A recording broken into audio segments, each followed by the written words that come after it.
name is Chris Green. I'm the Executive Director of Harvard's Animal Law and Policy program. I think one of the most fundamental themes that's emerged is this idea of this conflict between sort of the individual and structural.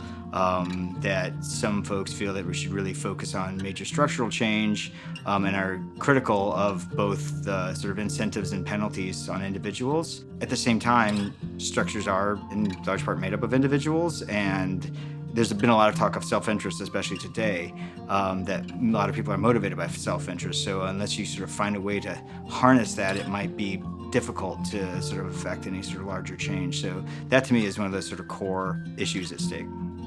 Obviously, law is heavily represented here. Initially, it was sort of a legal focus, but I think it's been immensely informative to have a broader array of disciplines represented. Today, there was a great conversation about the role of religion and how traditionally sort of advocacy communities and other areas like human rights have really avoided any attachment or involvement with religion and sort of seen it as an obstacle rather than a tool that could be employed to achieve the ends we want to achieve. And I think today a lot of the conversations really highlighted exactly that when you look at the number of human beings worldwide who affiliate themselves with religions, to be able to sort of take this pre-existing body of values that they already hold and then use those values as an entry point to sort of get them to think about animal issues or other things. I think it's just an incredibly powerful tool that a lot of people here might not have thought of those terms before.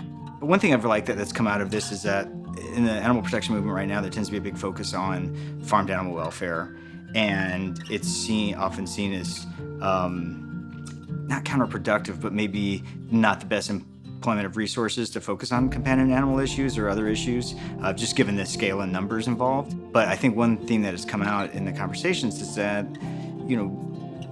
all of these things are good to address, and they can be done sort of in parallel.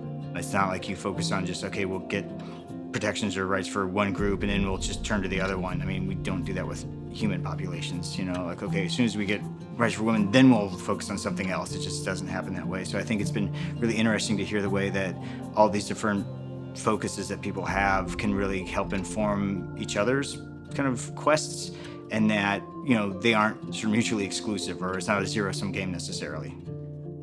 The way I view this summit and what's going to come out of it is more bringing people together to sort of exchange ideas, and that there's not going to be sort of a substantive body of or document that comes out of it that's going to tell everyone exactly how to solve all these problems. I think it's more of just like helping identify what the problems are, helping identify which areas could use more scholarly attention or advocacy attention. And so I think just really helping grow the field and really showing that there is a great value to having sort of those in academia turn their sort of attention and intellectual might to addressing these issues, and then having that just lead to a sort of a spillover effect that will then benefit students and will benefit the advocacy movement and will ultimately, hopefully, benefit animals. To me, animals are beings that we as humans owe a duty to just because of our sort of power and might in the world, for better or worse. So there's certain categories of animals, such as wildlife, that we just owe a duty to just leave alone and leave their habitats alone.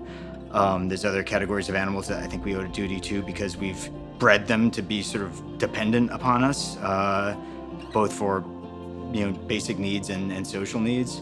And then another category of animals that we sort of owe a duty to just not keep making more of, so we can treat them horrifically and sort of so that we can sort of eat their flesh or use their fiber or use their labor.